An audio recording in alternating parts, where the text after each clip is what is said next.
¿Ya? Ya, ok. ¿Qué tal? Pues bienvenidos al seminario, estudiantes de... ¿Qué pasa? No, ahí está el nombre, ese es el nombre. De altas energías y gravitación. Entonces se trata de que somos estudiantes de maestría, doctorado... Ya nos pusieron, gracias. Licenciatura. Y se trata de exponer nuestros trabajos, ya sea de servicio social, de tesis o algún cálculo que nos interese. El chiste es generar discusión entre nosotros. Entonces el día de hoy vamos a tener a Alicia con el límite continuo en modelos matriciales de gravedad cuántica. Gracias, Omar. ¿Le pasa algo si lo muevo? Ya vi que me lo puedo poner. Es que me gusta meterme las manos a las bolsas. Ok.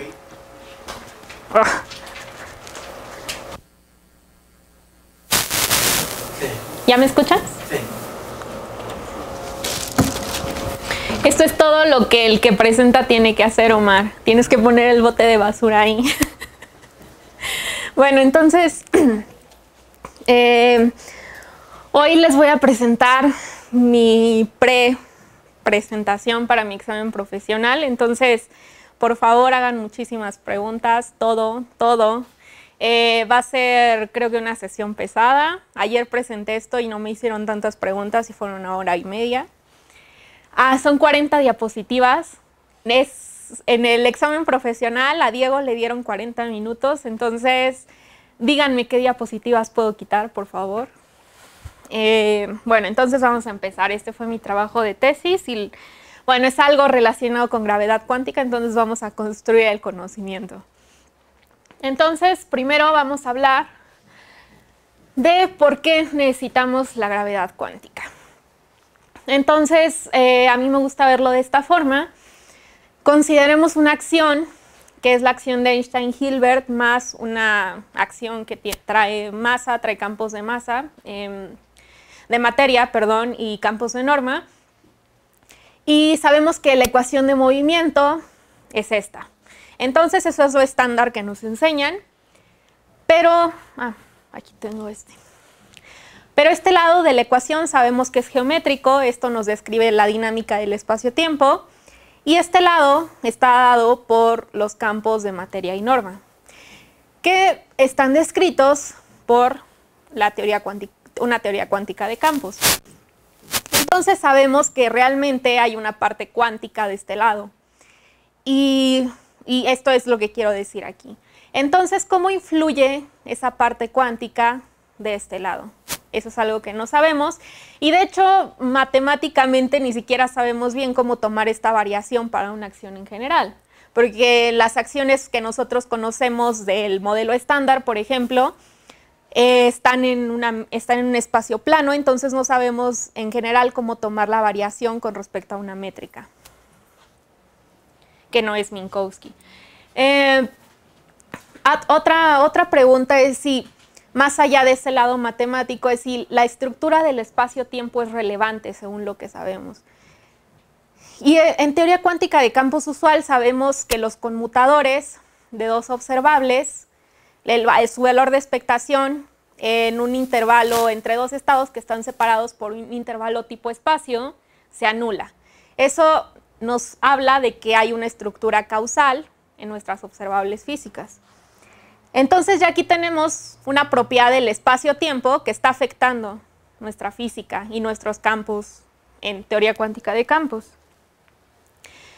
Hay otro fenómeno, la radiación de Hawking, donde vagamente acá tenemos, bueno, en este diagrama, acá hay un agujero negro, acá tenemos una teoría de campos, acá tenemos otra. Cada una tiene sus operadores de creación y aniquilación y su vacío. Y resulta que cuando calculamos el valor de expectación o cómo vemos el vacío del otro lado, nos da algo que va como la radiación de un cuerpo gris. ¿Okay? Entonces, la estructura del espacio-tiempo aquí está afectando, de nuevo, una cantidad física. Una preguntita. Ajá. ¿En qué sentido son dos distintas teorías de campo? Donde dijiste que son dos. Acá todavía no se forma el agujero negro, entonces aquí es una teoría usual en espacio plano, y acá ya se formó un agujero negro. ¿Sí es así, verdad, Benito? ¿Sí o no? Sí, sí. O sea, el campo, sí, justo es una creación de pares por el campo gravitacional.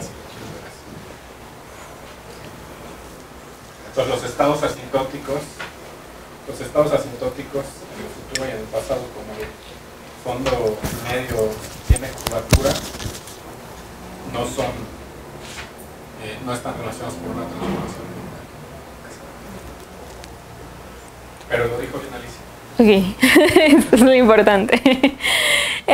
Y más aún, o sea, nada más analicemos esta combinación de objetos. Tenemos aquí la integral de trayectoria de Feynman y le ponemos la acción de Einstein-Hilbert ahí. Ahorita no estoy poniendo el I porque todavía no me estoy metiendo ni siquiera con rotación de Wick. Entonces nada más yo le meto ahí la acción de Einstein-Hilbert y quiero ver qué pasa. Y es que si de por sí esta medida extraña no sabemos bien cómo se comporta para campos que sí conocemos, los campos de norma del modelo estándar, por ejemplo, esa es una cosa muy abstracta. Ahora en gravedad es todavía algo más extraño. Sabemos que tenemos que sumar sobre topologías, eso es lo que suponemos, sabemos que tenemos una teoría de norma, entonces hay que hacer un cociente bajo los difeomorfismos, y entonces esto, ya de por sí nada más describirlo está súper extraño y realmente no sabemos bien cómo tratarlo. Entonces, esas son las razones que a mí me convencen más por las que estamos buscando una teoría de la gravedad cuántica. Todavía sin meternos, bueno, puse un agujero negro ahí, ¿no? Pero todavía sin meternos en el Big Bang ni nada de eso. Ok, entonces, triangulaciones dinámicas es una de las partes de este trabajo. Entonces, la idea es aproximar el espacio-tiempo continuo usando triangulaciones. Y esto se basa en el hecho de que toda variedad plana por pedazos puede ser triangulada. A mí me gusta pensarlo de esta manera. Si ustedes están viendo una imagen, una foto que tomaron en la computadora, ustedes pueden ir haciendo zoom y zoom para ver las cosas cada vez más cerca, y va a llegar un punto en el que no van a poder hacer más zoom porque ya están a la resolución de un píxel, solo están viendo un píxel. Y luego entonces le pueden dar zoom para atrás y ven la imagen completa y parece algo que es continuo. Entonces esa es justo la idea en triangulaciones dinámicas, que vamos a tener unos ciertos átomos de espacio-tiempo y que el espacio-tiempo continuo que conocemos es solamente el límite a altas distancias o a bajas energías de un espacio que es fundamentalmente así. Entonces vamos a codificar la dinámica del espacio-tiempo en la dinámica de estas triangulaciones. Esta es una descripción covariante del espacio-tiempo, pues no usa coordenadas. La herramienta matemática está bien establecida y se llama geometría simplicial. Y bueno, eso ya nos da un marco fuerte en el que trabajar la teoría. Y entonces, si tenemos algunas constantes de acoplamiento, en nuestra teoría buscamos en el espacio de parámetros puntos críticos donde el tamaño de los lados de los triángulos pueda ser llevado a cero. Es decir, donde vayamos a un límite de espacio-tiempo continuo. Entonces, nada más, esto es ilustrativo. La geometría simplicial se basa en estos objetos geométricos. Un n simplejo son estas cosas geométricas, ¿no? En 2 dimensiones vamos a tener 0 simplejos, 0 dimensionales, 1 simplejos, 1 dimensionales, 2 simplejos, que son triángulos. Ok, entonces, me dijeron ayer que se pronuncia Reye. Reye se dio cuenta desde hace muchísimo tiempo que tuvo esta idea, y entonces él se propuso la tarea de escribir la acción de Einstein-Hilbert en el lenguaje de geometría simplicial, y esta acción es bien conocida. Entonces, esta es la acción de Einstein-Hilbert en d dimensiones. Acá tenemos un D-simplejo, el número de D-simplejos. Entonces, por ejemplo, en 2 dimensiones, eso sería el número de 2 simplejos, es decir, el número de triángulos. Es decir, que esa es una medida del volumen D-dimensional donde vive nuestra teoría. Entonces, ¿qué constante de acoplamiento en gravitación va con las unidades de volumen, de cómo se expande el universo? La constante cosmológica, ¿no? Va con unidades de volumen. Acá vamos a tener el número de D-2 simplejos. Los D-2 simplejos son los que codifican la curvatura. Piénsenlo de esta forma. Si tenemos una teoría donde nada más tenemos triángulos equiláteros, y estamos en 2 dimensiones, entonces quedamos en que tenemos 2 simplejos, 1 simplejos y 0 simplejos. Entonces, alrededor de un punto, si tenemos 6 triángulos equiláteros que llegan ahí, ¿qué podemos decir acerca del espacio? Que es plano, ¿no? Porque justamente estos ángulos forman 360 grados. Y entonces, si en un punto de repente vemos que hay más de 6 triángulos, podemos saber que el espacio está curvado, ¿ok? Entonces, así es como la curvatura de una variedad D-dimensional se codifica en los D-2, en este caso 0, o en puntos, en los D-2 simplejos. Entonces, ¿cuál es la constante de acoplamiento que va con la curvatura en la relatividad general? Pues la constante de Newton. Entonces, así es como uno puede interpretar esta acción. Claro que Rege lo hizo formalmente, ¿ok? Pero nada más para que nos demos una idea de dónde sale esto. Entonces, el último término son términos de frontera, por si nuestra variedad... bueno, Rege sí lo hacía en una variedad, entonces si nuestra variedad tiene fronteras, hay que poner términos. Pero si vas a meter términos de fronteras, ¿no tienes que como acomodar el principio variacional o algo así? ¿O aquí no va a haber principio variacional? Además, bueno, esa es una pregunta, ¿hay principio variacional aquí? No, al menos en triangulaciones dinámicas no hay principio variacional. Ok.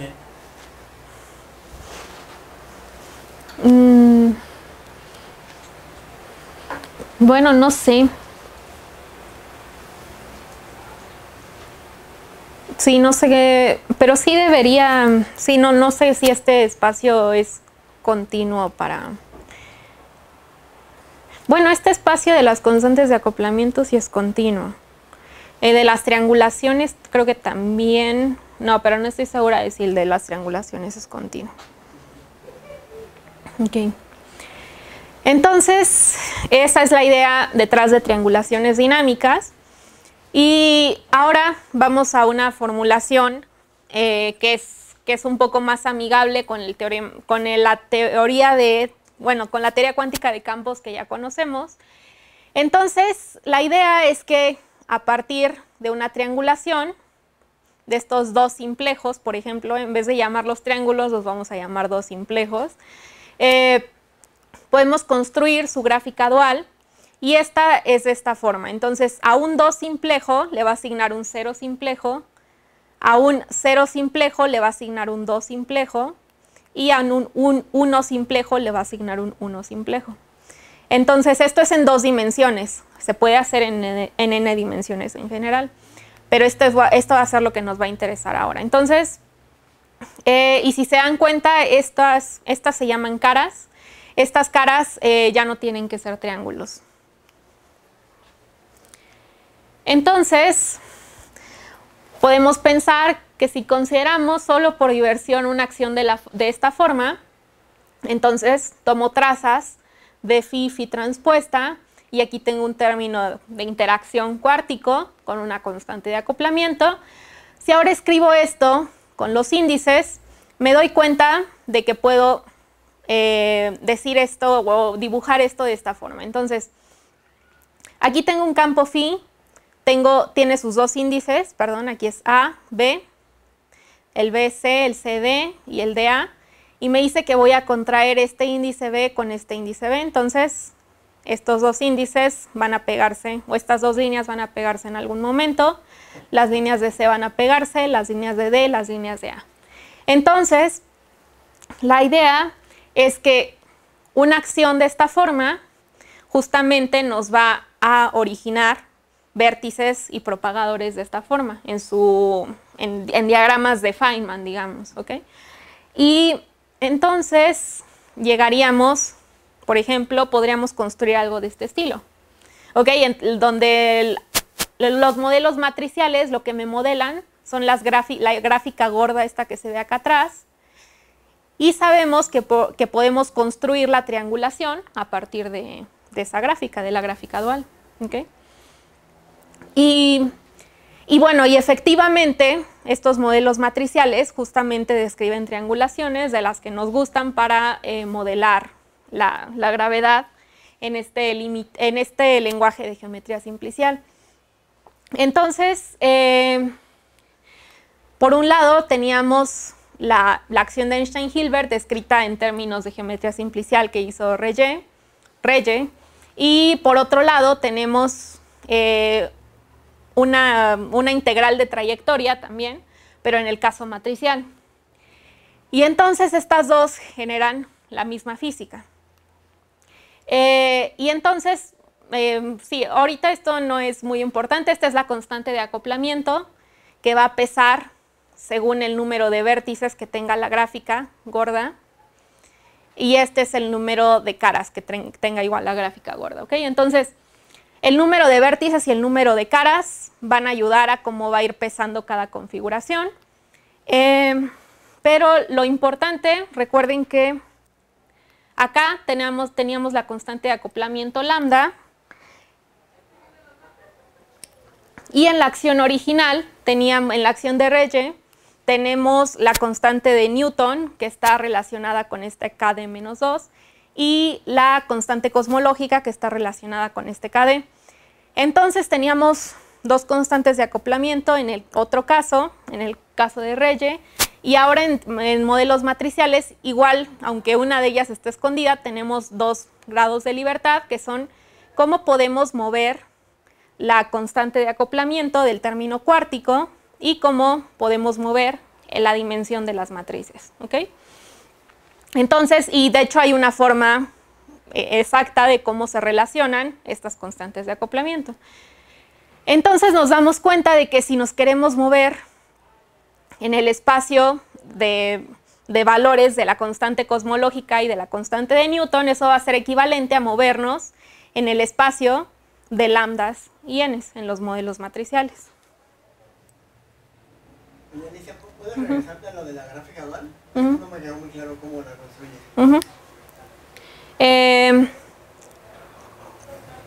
Entonces, estos son simplejos.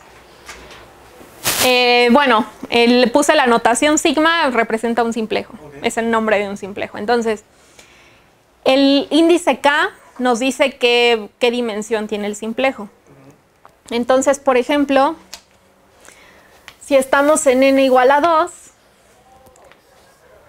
un 0 simplejo va a pasar, voy a regresarlo así, entonces va a pasar a un 2 menos, menos 2, no, 2 menos 0 simplejo, ¿ok? Entonces esto va a ser un 2 simplejo. Y eso significa que un punto va a representar un 2 simplejo, que era un triángulo, algo con dos dimensiones. Un 1 simplejo va a pasar a ser un 2 menos un simplejo, es decir, un 1 simplejo. Entonces, estas líneas van a pasar a ser líneas en la gráfica dual. Y un 2 simplejo va a pasar a ser un 2 menos 2. Entonces, bueno, justamente este triángulo va a pasar a ser un punto. Y lo que me falta aquí, si aquí tenemos un vértice, ese vértice, aquí se van a juntar los lados de estos triángulos y van a formar algo dos dimensional. Entonces, esta es la receta. Pongo un punto acá adentro pongo puntos acá adentro. Las líneas van a líneas, entonces 1 es 2. Y por ejemplo, las líneas van a líneas, entonces línea, va línea, línea, va línea, línea, va línea. Y si te das cuenta, este punto ahora quedó representado por una cara, las líneas por líneas y los triángulos por puntos. Ya, pero entonces al final tienes que borrar los triangulitos. La gráfica dual es lo que hicieron. Ok, no, los triángulos se quedan ahí, justo es dual porque puedes trabajar con uno o con otro. O sea, si Alicia te da el polígono, tú puedes poner un puntito en cada vértice y sabes que ese es el centro de un triángulo. Y en cada línea sabes que se juntan dos lados de un triángulo. Y puedes dibujar los triangulitos. Y si Alicia te da los triangulitos, pues todavía más fácil puedes dibujar el polígono. Ya, o sea, tiene la misma información. Pero entonces, o sea, Alicia me tiene que dar esas cosas naranjas, ¿no? Cualquiera de los dos. Ajá, en los modelos matriciales justo voy a generar estas cosas naranjas. Y mi punto es, con eso uno podría, o sea, va a tener aunque no nos interesa reconstruir la triangulación, sino que vamos a querer tomar el límite al continuo. Entonces vamos a querer ver la triangulación desde muy lejos. Y mi punto es, como hay la misma información geométrica en los triángulos que en estas cosas, entonces para verlo desde lejos puedo tomar estas cosas naranjas igual. Y lo bueno de eso es que tenemos una expresión analítica, que es como una teoría de campos, y entonces podemos usar, por ejemplo, el grupo de renormalización.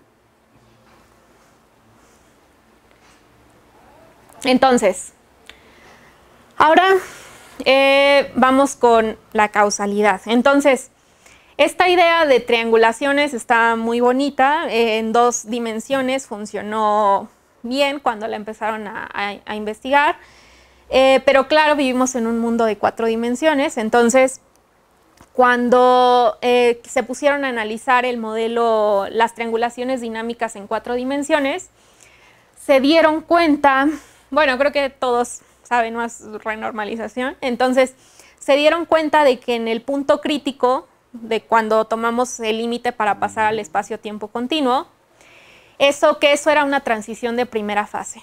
Entonces, como saben, en una transición de primera fase, algunos de los observables físicos divergen. Los valores de algunos de los observables físicos divergen. Entonces, eso claro que no nos gustan porque, por ejemplo, un observable de un modelo de gravedad del universo sería el volumen. Entonces, tendríamos un universo en el que el volumen diverge. O tal vez otras cantidades físicas que divergieran. ¿Okay? Entonces, por eso no nos gusta que haya una transición de primera fase cuando tomamos el límite al continuo. Y entonces se preguntaron qué era lo que podía pasar o por qué estaba funcionando, y bueno, por qué ya no funcionaba muy bien ahí este modelo. Y entonces se les ocurrió que, bueno, este modelo no incorpora para nada causalidad, son solamente triángulos donde todos los lados son iguales. Y el concepto de causalidad, justamente, de lo que nos habla es de que, imaginemos que, bueno, conocemos una estructura causal, segura, ¿no? Conocemos los diamantes causales. Entonces, si tenemos triángulos equiláteros, uno de los lados, si los orientamos así, uno de los lados a fuerzas va a ser tipo espacio y los otros 2 van a ser tipo tiempo. Ya que este ángulo es de 90 grados y estos son de 60. ¿Okay? Entonces, esta es nada más una idea, no es algo formal. Pero el caso es que la causalidad, al menos en 2 dimensiones, lo que nos dice es que lo natural sería considerar 2 colores de lados en los triángulos. Entonces, con esta idea, y no le pongan atención aquí a los colores porque van a cambiar, ahora sí, ya están bien. Entonces, para pasar de triangulaciones dinámicas a triangulaciones dinámicas causales, tenemos que ponerles colores a los lados de los triángulos.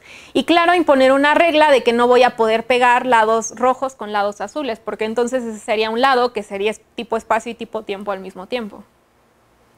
Simultáneamente. Bueno, creo que decir simultáneamente en una charla de relatividad no es bueno. Pero el caso es que entonces aquí está, ¿no? Y bueno, aquí también algo que se pueden dar cuenta es justo lo que les decía hace rato de cómo los puntos en 2 dimensiones codifican la curvatura, ¿no? Aquí recuerden que todos los triángulos son equiláteros. Pero claro, o sea, ustedes no los están viendo equiláteros porque es una proyección en 2 dimensiones. Pero esa es una superficie 2-dimensional. Eso significa que debe estar curvada, ¿no? Y esa es nada más una proyección. Ok, entonces de la misma forma esta superficie también va a estar curvada. Ok, entonces, así como vimos en triangulaciones dinámicas, una herramienta útil es transformar o traducir al lenguaje de modelos matriciales. Y resulta que traducir al lenguaje de modelos matriciales esta idea de causalidad no es tan fácil, pero en 2008 a 2 personas, Benedetti y Henson, se les ocurrió cómo se podría hacer. Entonces propusieron un modelo matricial donde vamos a tener 2 tipos de matrices A y B, porque recuerden, tenemos 2 colores de lados en los triángulos para representarla, 2 tipo espacio y tipo tiempo. Y entonces vamos a tener una acción de esta forma. Entonces tenemos 2 tipos de campo. Vamos a tener sus respectivos términos cinéticos y un término de interacción. Entonces, y hay que imponer la condición de que solamente la traza de C cuadrada contribuye, todas las demás son 0. Y les voy a explicar. ¿Qué es?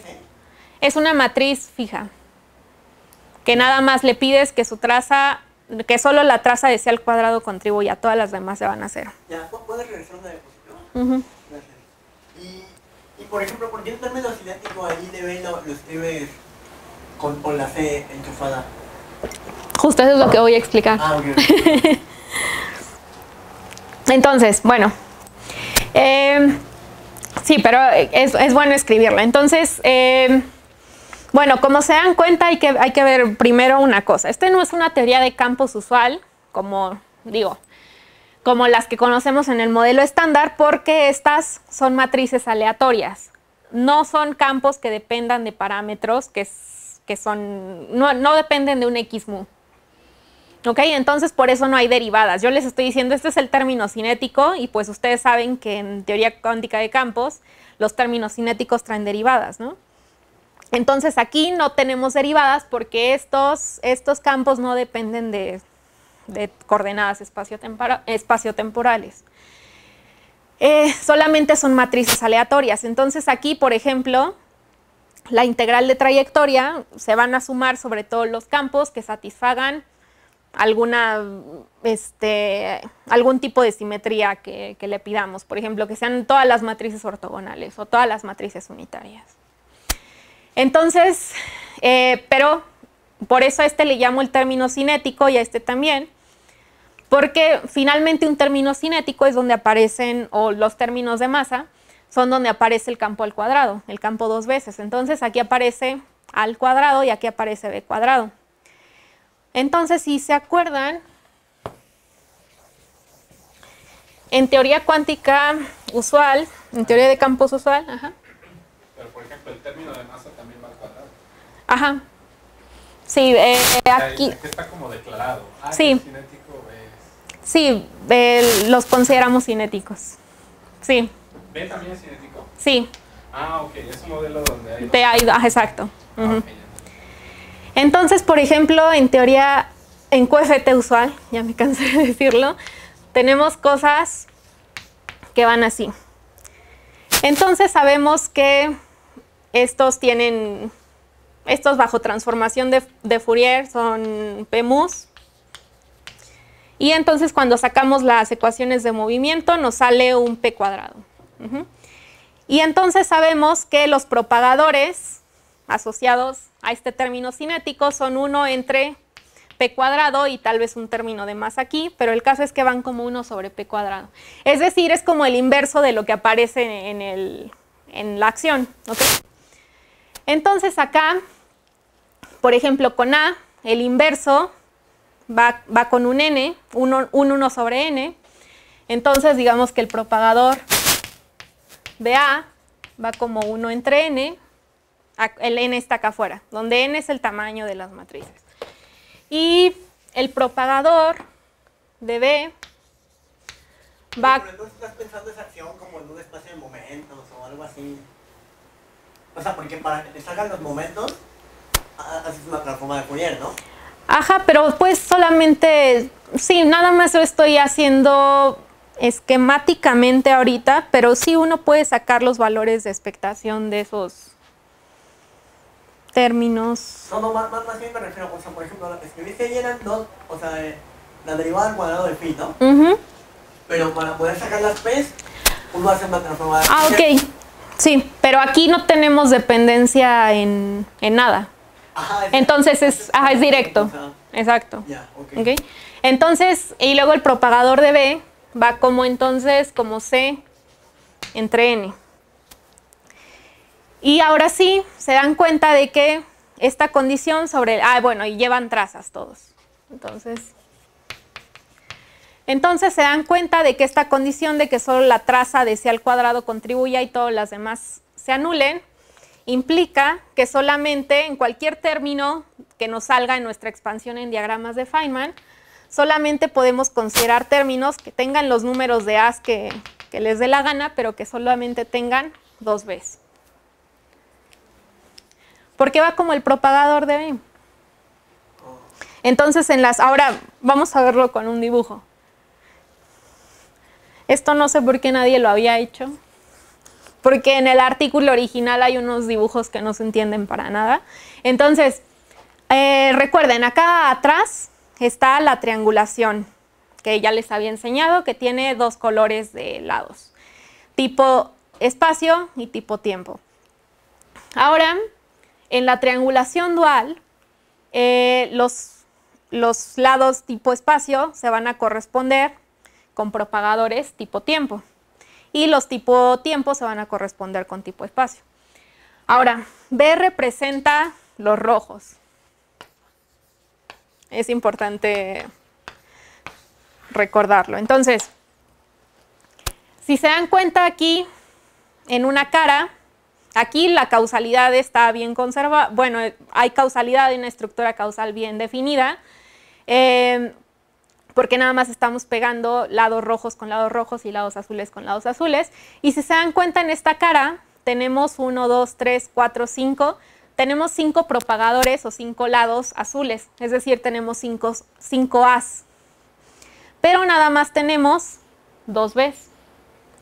Igual acá en este circuito, bueno, en esta cara vamos a tener 5 lados A y solamente 2 B. Acá vamos a tener 2 lados A y 2B. Entonces, si se dan cuenta donde la estructura causal está bien definida, automáticamente tenemos nada más 2 B's. Nada más aparecen 2 propagadores de B en cada cara. Pero ahora aquí puse una región donde esta variedad o esta triangulación se rompe en 2.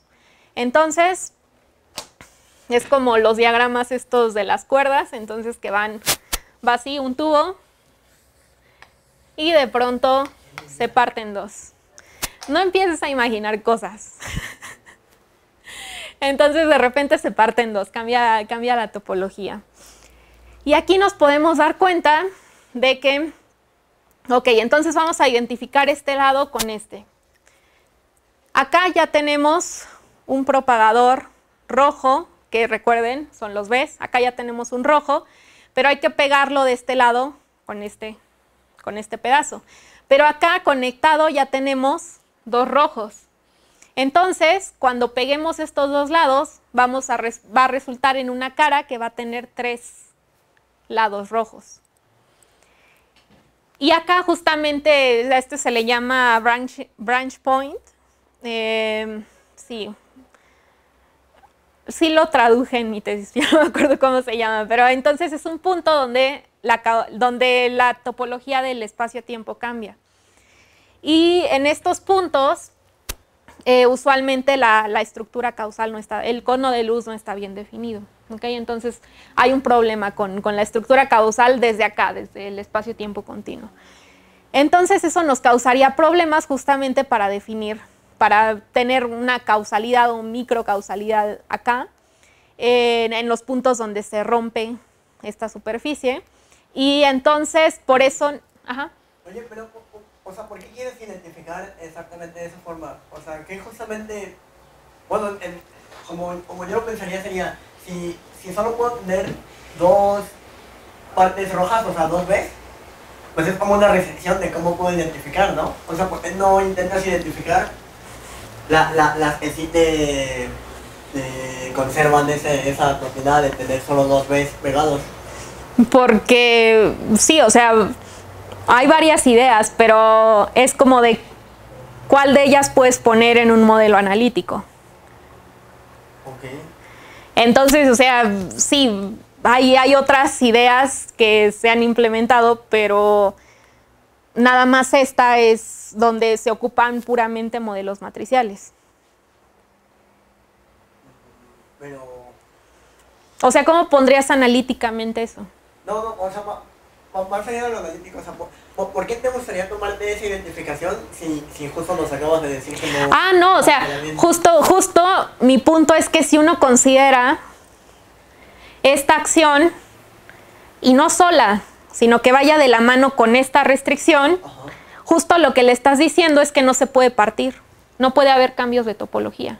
Oh. Y entonces la estructura causal sí está bien definida en todas partes. ¿Okay? Entonces justo eso es lo que le estás diciendo, no vas a poder partir cosas, no vas a poder cambiar de género, por ejemplo, porque eso sonó extraño con la igualdad. No, con esto de que ahora hay muchos géneros, no vas a poder cambiar de género. Ok, eso no hay que ponerlo. Entonces, justamente eso te está restringiendo que no puede haber estos cambios.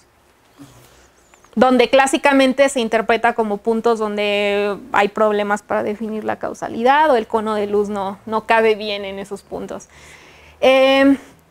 Entonces, es importante, ¿no? O sea, es esta acción con dos tipos de campos, pero va de la mano con esta restricción. Tiene que ir de la mano con esta restricción. Y luego, esa acción la podemos hacer la integración sobre B, que recuerden eran los lados rojos en la gráfica dual, o sea, los gordos. Y podemos llegar a esta acción, donde tenemos de nuevo el término cinético de A. Y ahora tenemos un término de interacción en el campo A, un término cuártico, que justamente conserva a C. Entonces va a conservar la propiedad de que solo la traza de ese cuadrado contribuye. Y bueno, vamos a ver qué le pasa a esto cuando lo tratamos como una teoría de campos, ¿no? Bueno, cuando le aplicamos en particular una ecuación del grupo de renormalización. Entonces, sí, o sea, es esta acción con la restricción sobre la traza de C. Y solo geométricamente podemos ver esta integración que hicimos sobre B, cómo pegar los triángulos por su lado azul o pegar las triangulaciones duales, las gráficas duales por sus lados rojos. Ok, entonces ya pasamos eso, ahora vamos a otro punto, a otra rama de la física grandísima, que es la renormalización. Entonces, sabemos que la gravitación de Einstein define en una integral de trayectoria, por ejemplo, una teoría de campos perturbativamente no renormalizable alrededor del punto fijo gaussiano. Tim insiste en que le ponga punto fijo gaussiano, pero bueno, lo pueden imaginar como que recuerden que si hacemos una expansión, una perturbación alrededor de Minkowski, por ejemplo, las amplitudes de dispersión que calculamos para gravedad pura divergen a dos loops y para gravedad con materia divergen a un loop. Y el caso es que justo no podemos hacer teoría de perturbaciones alrededor de ese fondo, digamos, de ese fondo plano. Y aunque intentemos aplicar renormalización, resulta que no podemos calcular de todos modos. Entonces, pero esto es importante, ¿no? es perturbativamente no renormalizable. Entonces, el punto es que existe una herramienta que se llama el grupo funcional de renormalización, que nos permite estudiar aspectos no perturbativos de una teoría. Es decir, que no van a depender de una constante de acoplamiento pequeña, por ejemplo. Y, ok, entonces vamos a hablar un poco de lo que nos interesa. ¿Por qué estoy hablando del grupo de renormalización? Pues porque quiero tomar un límite continuo. Bueno, quiero tomar un límite para ver si recupero un espacio-tiempo continuo. Y entonces... ok. Y entonces, como ya les dije, es como ver una imagen en computadora más cerca o más lejos. Para recuperar el límite continuo necesito verlo de más lejos. Entonces, en distancias necesito justo verlo desde distancias más grandes o desde energías más pequeñas. Y entonces, ¿cómo estudio cómo cambia una teoría con respecto a la energía, distancia o grados de libertad? Pues con el grupo de renormalización. Y tenemos una teoría de campos gracias a los modelos matriciales, por eso es que me interesa ahorita esta herramienta. Entonces, la funcional, la función z de la gravedad dos dimensional que les mostré, se puede descomponer de esta forma. Bueno, en modelos matriciales se puede descomponer de esta forma. La contribución, estos H son, de hecho no lo puse, el H son los géneros de la topología, sí, del espacio topológico, es el género. Entonces, el género 0 es una topología sin hoyos, el género 1 es una topología con un hoyo y así, ¿no? Bueno, esa es la imagen. Entonces, se dan cuenta de que, recuerden que en mi teoría, en mi modelo matricial, tengo dos grados de libertad, ¿no? El tamaño de la matriz y la constante de acoplamiento. Entonces, si quisiera tomar un límite, por ejemplo, con n a infinito, es decir, que haya muchísimos grados de libertad, y eso quiere decir que estoy viendo la imagen desde más lejos, ¿no? Porque estoy abarcando, si la veo desde más lejos, abarco más triángulos, y entonces hay muchísimos más grados de libertad ahí que si me acerco y nada más veo un triángulo. Esa es la idea. Entonces, me interesa el límite de n cuando n va a infinito. Pero se dan cuenta de que si tomo el límite n a infinito nada más así, estos como van con un signo negativo, se me van a ir a 0, y entonces nada más me van a quedar contribuciones del género 0, es decir, de topologías esféricas. Y entonces para considerar más topologías, para que esto vaya más bonito, resulta que aquí aparece otro término que va como G menos GC, que es un valor crítico para la constante de acoplamiento. Entonces, mi punto es que no basta con tomar un límite n se va a infinito. Hay que tomar algo que se llama un límite de doble escalamiento, los dos límites al mismo tiempo, cuando n se va a infinito y cuando la constante de acoplamiento sea un valor crítico.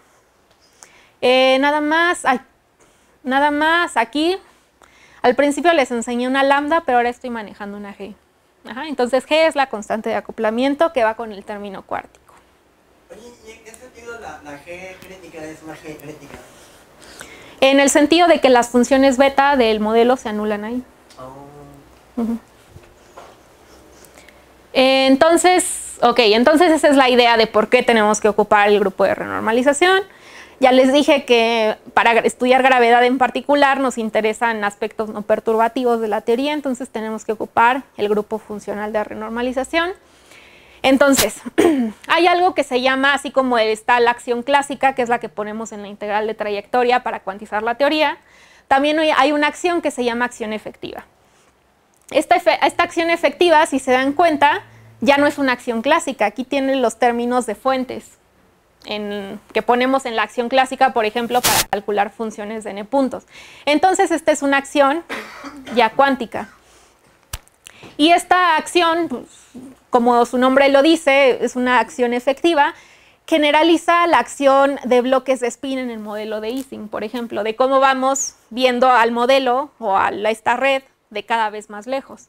Entonces vamos obteniendo, bueno, en ese caso se obtienen hamiltonianos efectivos, de cómo se ve el spin promedio, por ejemplo, y aquí justamente esta acción efectiva nos guarda información de cómo se ven las cosas a una cierta escala.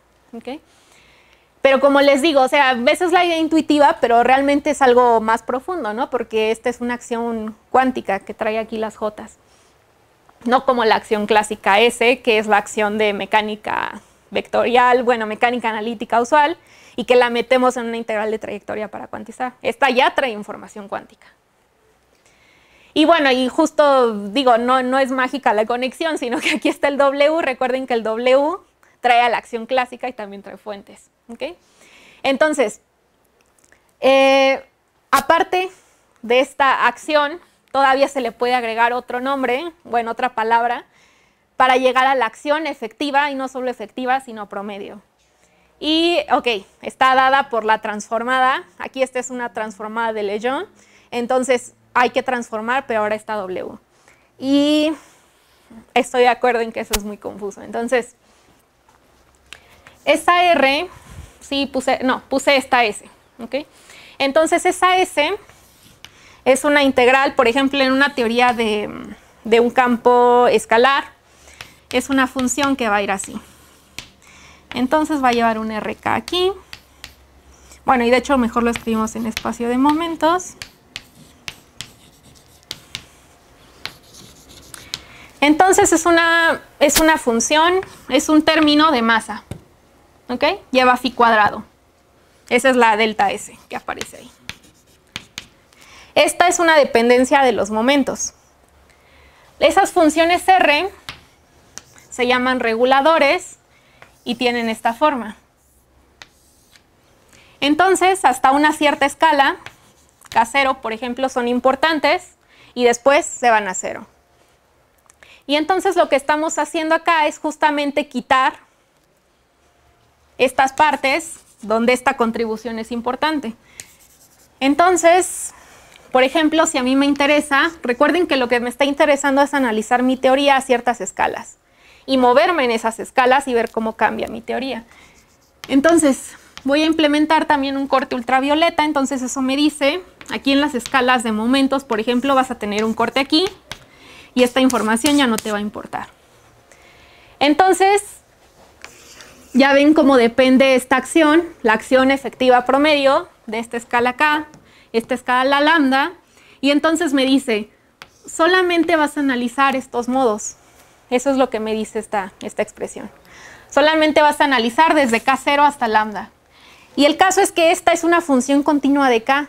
Entonces, puedo modificarla, si muevo K, puedo modificarla para que, por ejemplo, ahora me quite todos estos modos y me diga, ahora vas a analizar esta teoría. Entonces, ahora esta va a ser una phi de K' lambda.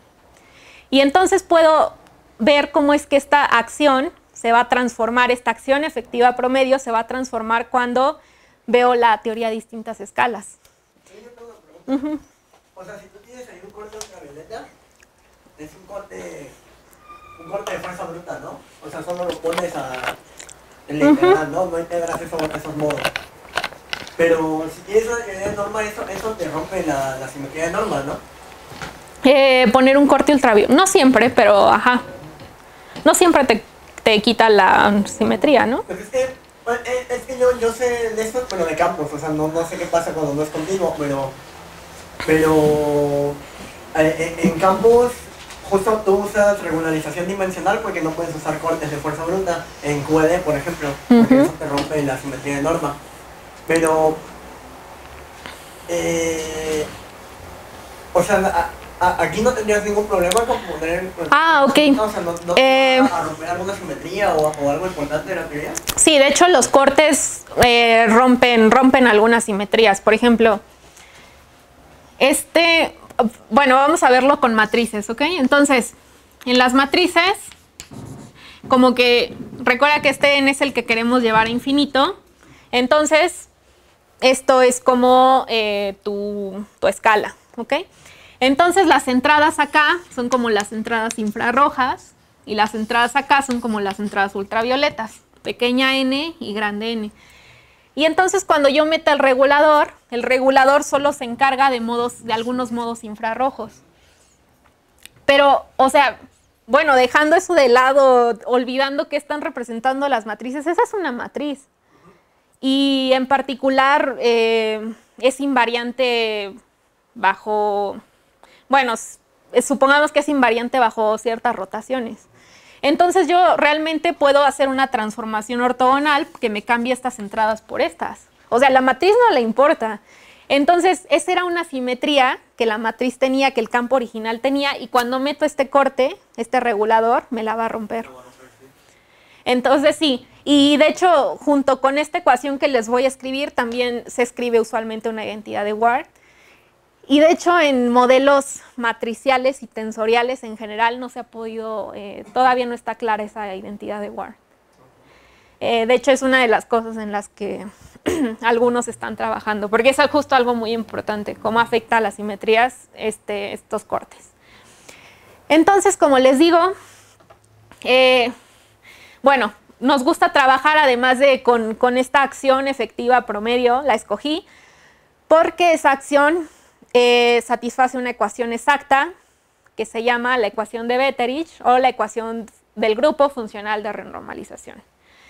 Entonces, si se dan cuenta, aquí ya la escribí con n's, que recuerden van a ser nuestros grados de libertades, son como los momentos, el nivel de energía.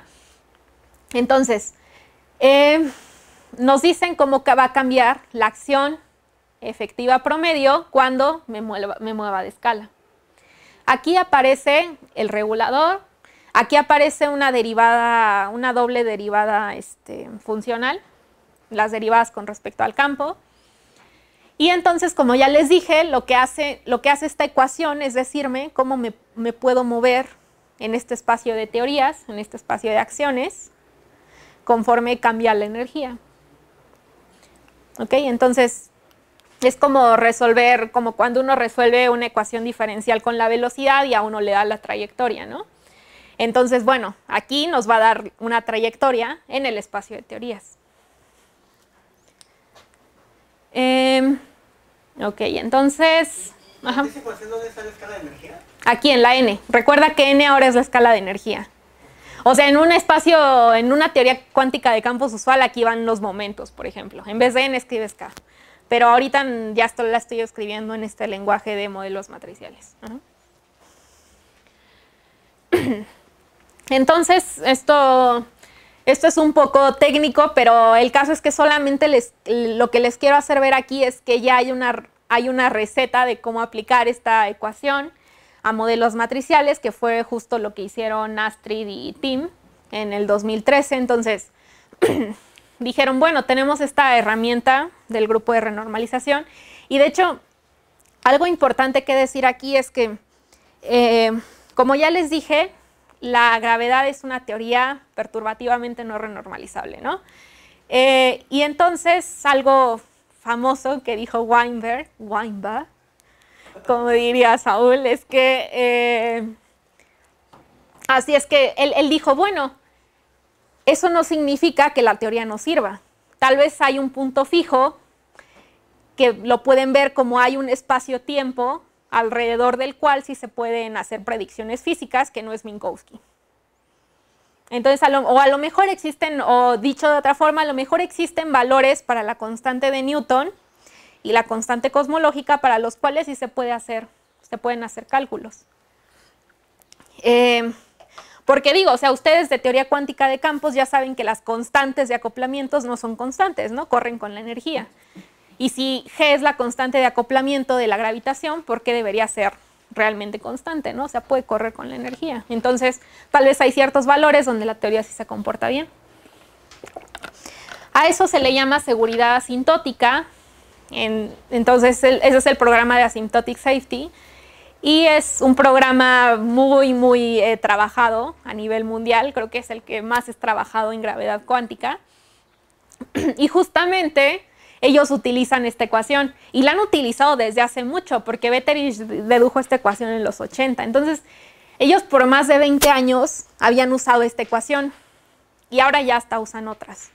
Pero muchos resultados se han sacado con esta ecuación. Entonces, justamente Astrid y Tim se preguntaron, bueno, pues si esta ecuación les ha servido para trabajar con la acción de Einstein-Hilbert en el continuo, pues tal vez nos sirva para trabajar con estos modelos matriciales discretos.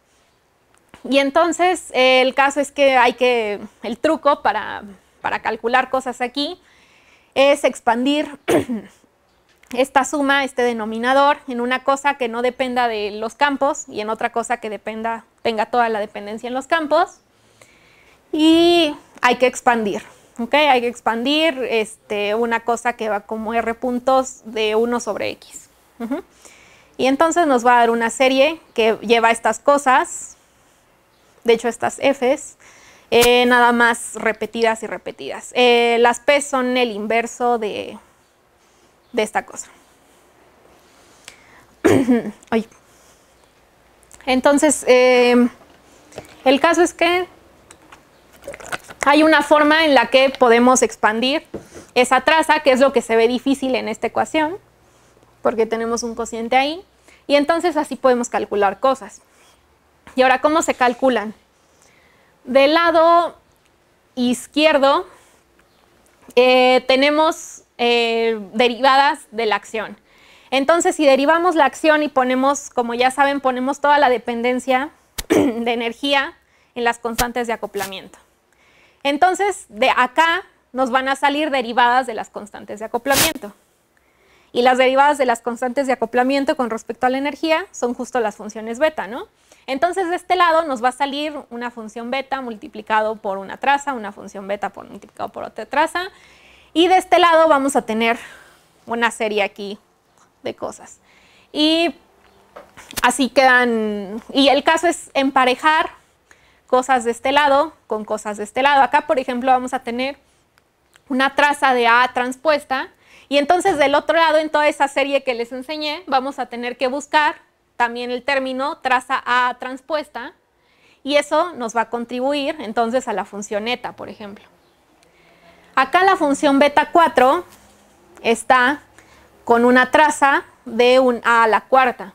Entonces, del otro lado de la expansión voy a buscar términos que lleven traza de A a la cuarta. Y lo mismo para la función beta 6, que ya me di cuenta de que no les he dicho que es beta 6. Ok, pero hasta aquí era lo que ya teníamos, ¿no? Tenemos un término cinético y un término cuártico. Esto es para el caso no causal. Por eso es que aquí no aparecen Cs, solamente aparecen campos As. Y entonces, como les digo, Astrid y Tim aplicaron este método a gravedad, a un modelo matricial no causal. Encontraron justamente una estructura de punto fijo, no gaussiano, o sea, donde las constantes de acoplamiento son distintas de cero. Exponentes críticos, que ahorita les voy a decir qué significa que sean consistentes. Y una expresión para las funciones beta, si no, no habrían encontrado el punto fijo. Una dimensionalidad canónica para las constantes de acoplamiento, ahorita les digo qué es eso, y lo más importante, creo una receta para aplicar esta ecuación a modelos matriciales, que fue lo que yo ocupé en mi trabajo. Ese punto fijo que encontraron de su B, ¿no? Entonces, no es su B. N yendo a infinito implica que nos vamos alejando de la triangulación, ¿no? Bueno, sí, es su B. Sí, es su B en el sentido de que n se va a infinito. Nuestros grados de libertad se van a infinito, sí. Sí, o sea, pero como que la imagen es de que nos estamos alejando de la triangulación, por eso vemos más grados de libertad. Y entonces como que físicamente nos estaríamos alejando, entonces es como un límite infrarrojo, porque es a distancias más grandes. Okay. Pero en la teoría sí es un límite V en el sentido de que estamos considerando nuestros grados de libertad yendo a infinito. Okay. Entonces en el modelo matricial sí es un límite V. Nada más que se puede interpretar como un límite de irse alejando. Entonces, ¿se acuerdan que les dije algo de la dimensionalidad canónica, no? Bueno, les dije algo de dimensionalidad canónica. Entonces, nada más. ¿Se acuerdan de que, de nuevo, en QFT usual, tenemos, por ejemplo, términos de esta forma, ¿no? Y sabemos que nuestra acción tiene que ser, no tiene que tener unidades. Entonces sabemos que este tiene unidades de longitud a la cuarta, este tiene unidades de longitud a la -1, entonces hacemos conteo y ya automáticamente eso nos dice qué unidades de longitud o de masa tienen los campos. Así, ¿no? Pero necesitamos saber cuál es la unidad de longitud de esto y de esto. Entonces aquí se dan cuenta, aquí ni siquiera tenemos derivadas. Entonces, ¿cómo sacamos la dimensionalidad de los campos, no? Y recuerden, aquí las unidades, bueno, van a estar en términos de n, que es nuestra escala de energía, de grados de libertad. Entonces, ¿qué dimensiones de n tienen estos campos? Pues realmente no podemos hacer el conteo como siempre, como usualmente lo hacemos en QFT. Entonces, aquí recuerden cuando absorbemos toda la dependencia de la energía de la escala en las constantes de acoplamiento adimensionales. O sea que acá ya no queda dependencia de n, acá ya no queda dependencia de n. Todo está acá en las barras. Y entonces, como no sé, no puedo hacer un conteo inmediato, entonces nada más las dejo acá, como alfa 4 y alfa 6. Y ahora lo que voy a hacer es ver para qué alfa 4 y alfa 6, para qué números encuentro un límite continuo. Recuerden, estoy buscando el límite al continuo. Y eso se corresponde con un límite n yendo a infinito. Entonces, este es un regulador. Este es el regulador que voy a usar, que les digo que tiene esta función. Entonces, la elección de regulador, como pueden ver acá, o sea, nuestra trayectoria, la trayectoria que nos va a trazar esta ecuación diferencial, depende del regulador. Entonces, si yo pongo otro regulador, la trayectoria tal vez cambie. Pero lo que se espera, claro, es que la física no cambie, aunque yo use otro regulador. Entonces es importante decir qué regulador está ocupando uno. Víctor hizo otros cálculos, bueno, hizo cálculos parecidos con un regulador de otra forma, que es un regulador que es como una exponencial, y los resultados se parecen mucho. Entonces, ahorita como que no nos preocupa mucho cambiar de regulador. Parece que al menos, bueno, sí, estos dos ya, este y el regulador exponencial ya encasillan muchas clases de reguladores, entonces parece que es bueno, que no nos afecta usar este, que podemos obtener buenos resultados. Entonces, si se acuerdan, ahora los términos f son del denominador, saco la segunda derivada variacional, sumo con el regulador y separo en dos partes, una que depende del campo y otra que no. A la que sí depende le llamo f. Si se dan cuenta, el regulador no depende de los campos. Entonces, toda la dependencia de los campos va a salir de sacar la segunda derivada variacional de esta cosa. Si saco la segunda derivada variacional de esto, voy a derivar una vez con respecto a A, quito una vez con respecto a A, quito A. Entonces, este me va a quedar algo que no depende de A. Entonces, ese lo ponemos allá con la G, no nos importa. Solo los F, porque van a tener toda la dependencia de los campos. Entonces, acá vamos a derivar con respecto a A, derivamos con respecto a A, y entonces nos va a quedar algo que va como C, A, C, en una traza. Acá igual vamos a derivar dos veces con respecto a A y nos van a quedar cosas que llevan 4 campos, acá que llevan 2 campos. Entonces, eso es lo que les estoy enseñando aquí.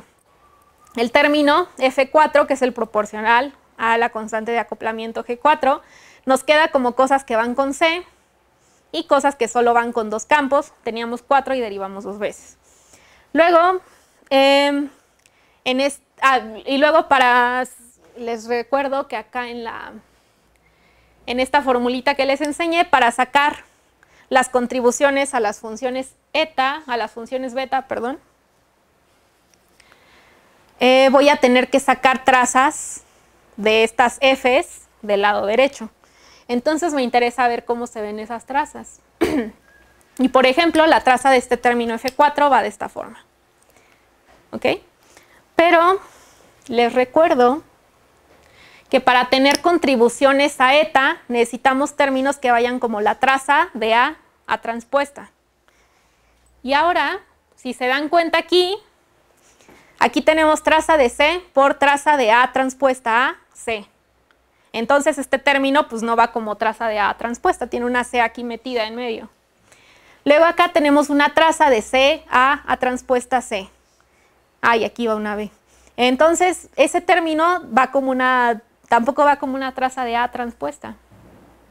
Y esos son los únicos términos que tienen nada más dos A's. Entonces, resulta que no va a haber contribuciones a eta, porque la C está ahí metida. Y esta es una primera diferencia con respecto al modelo no causal, porque en el modelo no causal las zetas en general son distintas de 0. Pero aquí nada más de hacer un análisis formal nos damos cuenta de que no va a haber contribuciones a eta. Entonces estos términos, trazas de términos F son de esta forma, nada más son multiplicaciones de matrices y luego sus trazas. Entonces los términos, este término que puse en caja, por ejemplo, si va a contribuir a beta 4, por ejemplo, porque tiene A, tiene 4 A's, y de hecho este no es, es este de acá arriba, eso no lo he cambiado. Entonces, tiene 4 A's, A transpuesta, y tiene 2 C's. Y eso es justo el término de interacción cuártico que teníamos. Entonces, este término sí va a contribuir, y este término también, pero este término no va a contribuir. Y también cuando uno hace los cálculos hasta el orden cúbico, se da cuenta de que ya ninguno contribuye, porque siempre sí aparece el número correcto de A's en las trazas, pero ya nunca aparecen nada más 2 C's. Si se dan cuenta, creo que eso fue algo que no clarifiqué. Aquí estoy aumentando el número de A's, estoy aumentando la truncación, estoy poniendo más interacciones, así como en teoría cuántica de campos, para recuperar más correcciones a las funciones beta. Ok, entonces estoy aumentando, ahora tengo un vértice con 6 patas, pero nada más tiene 2 C's. Entonces, para tener contribuciones a beta 6 necesitaría 6 campos A's y 2 C's. Pero acá ya siempre aparecen por lo menos 3 campos C's acá metidos en la traza. Y acá aparecen peor, aquí aparecen 6 campos C's metidos en la traza. Entonces, y esto es algo ya general.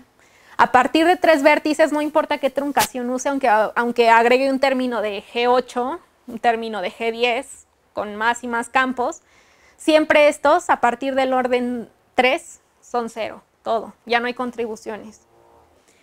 Entonces, de hecho, uno puede llegar a una forma genérica de las funciones beta, formales, les llamo yo, donde todavía tomamos una C que no le estamos poniendo nombre, ni al campo A. Y entonces eta va a ser 0, no hay contribuciones a eta. Y las funciones beta, lo que tienen que ver aquí es que nada más van a tener contribuciones de un vértice y de 2 vértices. O términos lineales y términos cuadráticos, porque recuerden, cada F, por ejemplo, aquí F6 trae un G6. Aquí F4 trae un G4 por G4 por G4. Entonces aquí sería un G4 al cubo. Pero esas contribuciones les dije que ya son 0. Siempre van a ser 0 a partir de los términos cúbicos.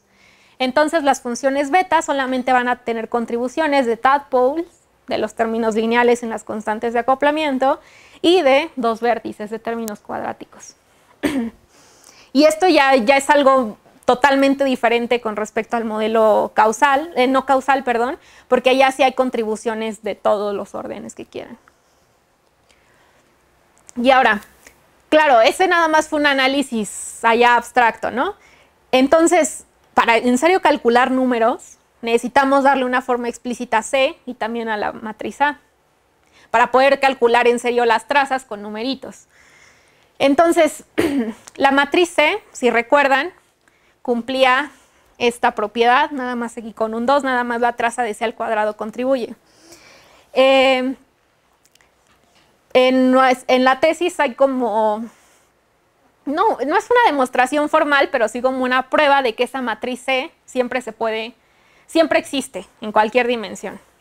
¿Qué te representa esa matriz C? Esa matriz C, recuerda que te da que te limita en los diagramas estos gordos cuántos propagadores tipo tiempo puedes tener. Y eso justamente es lo que recuerda que te dice que no puedes partir la topología, por ejemplo. porque la causalidad no va a estar bien definida en algún punto. Entonces, esta C realmente es la que incorpora la causalidad. Aparece como una restricción. Exactamente, sí, aparece como una restricción y de hecho en este paper original estamos modelando cuadrangulaciones, cuadrados, porque recuerden que pegamos los lados de los triángulos. Estamos modelando cosas con cuadrados y esta es una restricción, entonces actúa de alguna forma como una rigidez en la cuadrangulación. Y eso es justo lo que es la causalidad con respecto a un modelo no causal, ¿no? Es una restricción. No te puedes mover hacia donde quieras, tienes que respetar ciertos límites. Solo algunos puntos pueden estar conectados físicamente. Entonces sí, así es como, eso es lo que significa esta matriz C. Entonces por eso es importante que exista, ¿no? Si no, no podríamos ocupar este modelo analíticamente. Entonces esa matriz C, con esa condición, sí existe para cualquier dimensión, pero ustedes saben, creo que eso fue muy agudo, a ver, bueno, ojalá lo editen, pero ustedes saben que es muy distinto saber que algo existe a en serio poder encontrar los numeritos y escribirla, ¿no? Entonces esta matriz, en su forma más sencilla, es una matriz diagonal y solamente se puede encontrar, o al menos nosotros solo encontramos su forma analítica en 2, 4 y 6 dimensiones. Es decir, en matrices de 2 por 2, de 4 por 4, de 6 por 6. Pero necesitamos matrices de n por n, porque justo n lo queremos hacer tender a infinito. Entonces lo que hacemos es llenar la matriz de n por n con cuadritos, por ejemplo, primero de 2 entradas, ¿ok? Entonces, la matriz de 2 por 2, cuya traza de cuadrada es 0, es la menos 1, 1. Entonces, lo que hicimos fue llenar toda la matriz C de cuadritos menos 1, 1, menos 1, 1. Entonces, ese fue el primer caso, es el más sencillo. Pero claro, esta condición sobre la traza ya se ve alterada, porque entonces todas las potencias pares de esta matriz van a contribuir, van a ser distintas de 0. Entonces, justo la idea física es que de alguna forma estamos dándole más libertad de la que debería al modelo, a la cuadrangulación. Entonces, tal vez estamos permitiendo algunas configuraciones no causales. Entonces, le estamos quitando rigidez a la cuadrangulación. Pero bueno, pues es un primer intento porque no sabemos qué más hacer, ¿no? Y, de hecho, en estas... en estos... ok, cuando ocupamos esta matriz, se dan cuenta de que esta matriz al cuadrado es 1. Entonces, y siempre ocupamos la idea de que la matriz A y la matriz se conmutan. Entonces, por ejemplo, en algunos... Por ejemplo, recuerdan que les dije que iba a ser 0, ¿no? Bueno, que no va a contribuir a eta. Pero acá tenemos una C y acá otra C. Entonces, de hecho, ni siquiera tenemos que conmutar nada. Es una traza, entonces podemos pasar esta C de este lado. Vamos a tener una C cuadrada y esa C cuadrada es una identidad. Entonces, aquí se nos van a quitar las Cs y sí vamos a tener contribuciones justo a traza de A a daga. Bueno, A transpuesta. Entonces, cuando escogemos esta matriz, la forma de las funciones beta no va a ser esta forma formal. Por eso es que les llame funciones beta formales. Estamos deformando la traza, y sí, estamos deformando la matriz, estamos deformando la condición de rigidez, y entonces va a haber contribuciones en general de más vértices.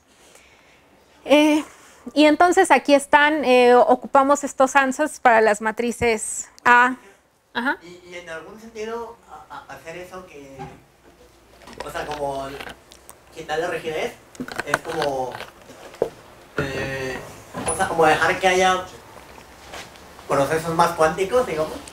No, es que haya procesos donde que no sean siempre causales, que haya, justamente podría pasar que sí se rompiera, como acá en los tubitos que teníamos, que cambie la topología y que por lo tanto haya un punto por lo menos donde la estructura causal no esté bien definida.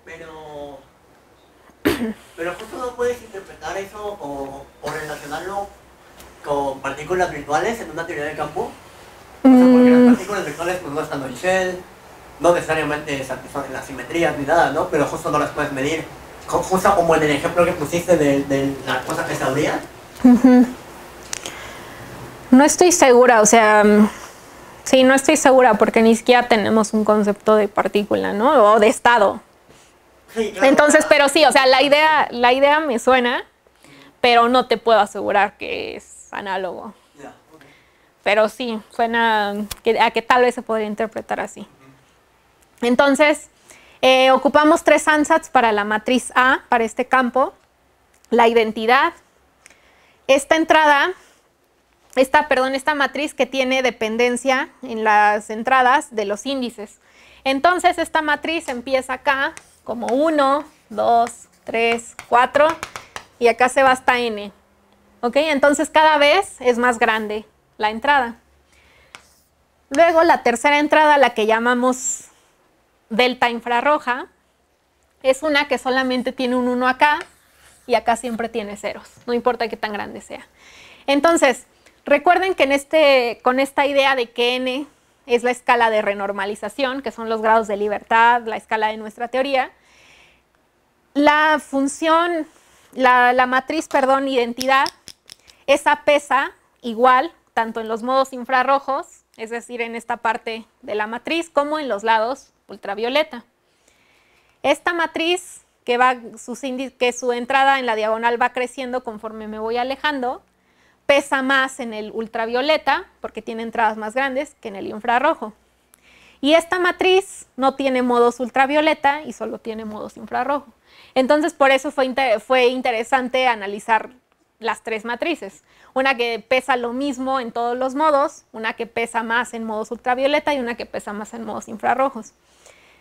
De hecho, Tim en su artículo nada más calculó esto con este ansatz. Entonces, igual parte de mi trabajo fue hacer lo que él había hecho con estas deltas que pesan más en el ultravioleta y que pesan más en el infrarrojo, porque él estaba preocupado de que tal vez pasaran cosas extrañas. O sea, de que este no fuera un buen punto de referencia, como en el espacio de matrices. Pero resulta que los resultados no cambian mucho. Estos son los exponentes críticos, por cierto. Los resultados no cambian mucho de un ansatz a otro. De hecho, creo que los comparé y creo que cambian menos de 4%. Ok, tenemos 2 constantes de acoplamiento, G4 y G6, entonces tenemos 2 exponentes críticos. Y en el caso causal, entonces nos salieron estos exponentes críticos. En el caso euclidiano igual ocupamos G4 y G6. Y entonces, si se dan cuenta, realmente difieren muy poco los exponentes del caso causal con el caso euclidiano.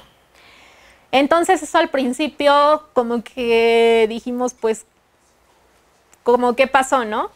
Pero recuerden que estamos ocupando esta matriz que deforma muchísimo la condición que teníamos. Recuerden que solo la traza de C al cuadrado contribuye y ahora todas las trazas de potencias pares van a contribuir. Entonces estamos deformando muchísimo la condición que justo nos impone causalidad. Y de hecho en el paper de Benedetti y Henson ellos dijeron, como una idea, si uno deforma esa traza o esa matriz C, uno va a caer en el modelo euclidiano, en el modelo no causal. Y justamente es lo que estamos viendo, ¿no? Nuestros resultados en el caso causal, pero deformando la traza, bueno, la condición sobre esta matriz C, justo nos dan exponentes críticos que se van a parecer muchísimo a los del caso euclidiano. Entonces, realmente, este es el exponente crítico exacto para modelos matriciales euclidianos y este es el de triangulaciones dinámicas causales. Entonces este es 0.8 y este es 1.3 y se dan cuenta de que justo están en medio, ¿no? Entonces todavía no podemos saber con esta matriz C si esto es causal o no causal. Ok. Y otra cosa importante es que para que un modelo matricial pueda ser en serio considerado como un modelo de gravedad cuántica en 2 dimensiones, uno tiene que tener un exponente crítico positivo y otro negativo, aparte del valor numérico. Esto porque sabemos que en gravedad pura, sin expansión del universo, en gravedad pura tenemos solamente una constante de acoplamiento, la constante de acoplamiento de Newton, la constante de Newton. Entonces, recuerden que los exponentes críticos nos dicen cerca del punto fijo, esta dirección va a ser relevante, es decir, hay que prender este acoplamiento, y cerca del punto fijo este acoplamiento va a ser irrelevante.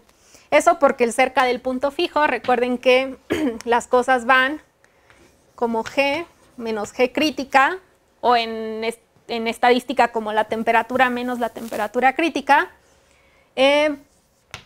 a la teta, que es el exponente crítico. Entonces, cuando teta es negativo y me estoy acercando, no, perdón, es a la menos teta, ¿no?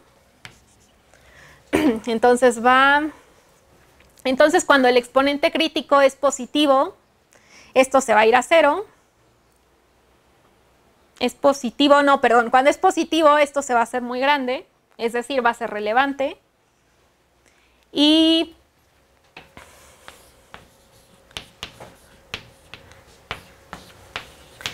cuando es negativo, este exponente va a ser positivo, entonces solo me va a quedar G menos GC a una potencia positiva. Cuando me acerca al valor crítico, esto se va a hacer 0 y entonces es una dirección irrelevante, no me va a interesar cerca del punto fijo. Entonces, para que un modelo matricial de gravedad cuántica en serio pueda ser llamado así, en el límite continuo, nos tiene que dar nada más una dirección relevante y las demás tienen que ser irrelevantes. Es decir, solo un exponente crítico positivo y todos los demás, si ponemos más acoplamientos, tienen que ser negativos. Y ya lo último, esto fue algo que hice apenas la semana pasada. Entonces, si se acuerdan, la forma de las funciones beta formales tienen una forma muy facilita en el modelo causal, porque justo eta es igual a 0, nunca hay contribuciones a eta, y entonces nuestras funciones beta van a tener esta forma, beta 4 va a tener esta forma y beta 6 esta forma. Entonces, recuerden, esta es la dimensionalidad de los campos, que todavía lo dejamos como indeterminado. ¿Y aquí tienes problemas como de dimensiones anómalas? Sí, justo la z. Sí, la z es la que... La eta es la dimensión anómala, ¿no? Ok. Entonces sí tenemos funciones z en el modelo matricial, en los modelos matriciales euclidianos, pero recuerda que aquí la eta siempre es 0. Entonces como que la dimensión no va a cambiar. Ya, ok. Entonces aquí ya hice eta igual a 0 y escribí las funciones beta. Se dan cuenta que solo queda en términos de estas alfas, de esta A2, B2 y B3. Entonces es un sistema de ecuaciones con muy pocos parámetros. Y entonces me pregunté, bueno, pues así en general vamos a hacer estas funciones beta 0, porque ahí es donde están los puntos fijos. Y resulta que hay 3 puntos fijos que se expresan en términos de estos parámetros de esta forma. Este es el punto fijo gaussiano, el libre, donde no hay acoplamientos, donde solo se aprende el acoplamiento G4 y donde se prenden los dos. Esta es la matriz hessiana, son las parciales de estas betas con respecto a las constantes de acoplamiento. Recuerden que hay que evaluar en el punto fijo y luego diagonalizar para encontrar los exponentes críticos. Entonces matemática las diagonalizó así en general. Y entonces para cada punto crítico hay un exponente, aquí es punto fijo más bien, para cada punto fijo hay un exponente crítico, hay un par de exponentes críticos. Entonces para el punto libre están alfa 4 y alfa 6, para este están este y para este están estas expresiones complicadas acá. Y recuerden que yo les acabo de decir que para que un modelo matricial pueda ser llamado de gravedad cuántica dos-dimensional, uno tiene que ser positivo y el otro negativo. Entonces le pregunté a matemática cómo podía ser, en qué casos había uno positivo y uno negativo. Acá usualmente alfa 4 y alfa 6 siempre son negativos. Ahorita no lo voy a explicar, pero usualmente siempre son negativos o tienen el mismo signo. Entonces, para el punto fijo libre, usualmente esto no va a ser un modelo de gravedad cuántica. Ok, entonces sí, eso todavía lo tengo que pensar más, pero... Justo porque ahí sí las constantes de acoplamiento se te van a disparar, ¿no? Es lo que pasa con gravedad siempre. Bueno, o sea, No. con gravedad clásica, digamos. Sí, pero bueno, las constantes de acoplamiento no explotan, ¿no? O sea, lo que no puedes hacer es un desarrollo perturbativo cerca de la escala de Planck. Sí, pero o sea, lo que digo, explotan es... si tú calculas las funciones beta para las constantes de acoplamiento de gravedad, así, digamos, a la onda campos, así, en lápiz, las funciones beta van a ser positivas, ¿no? Que es lo que te va a decir, esas cosas explotan cuando te vas a altas energías. Ajá, pero esas funciones beta son perturbativas alrededor de un fondo plano, por ejemplo, que es justo el punto donde no hay interacciones, donde la constante de Newton se apaga, es decir, que no tenemos curvatura. Pero justo no puedes relacionar eso con que justo las dos alfas son del mismo signo. Sí, no directamente, o sea, acá no estamos modelando gravedad clásica, entonces, y ni siquiera algo estamos diciendo que estamos cerca de un punto o un fondo donde la curvatura es cero. ¿Ok? Entonces, orden de la curvatura sea constante ni siquiera. Entonces, sí tiene algo que ver que acá no se pueda llamar gravedad cuántica, pero no es directamente así. Al menos eso es lo que creo. Por eso digo que lo tengo que pensar mejor. Sí, esto apenas lo saqué hace una semana, entonces esto es como lo que más he analizado.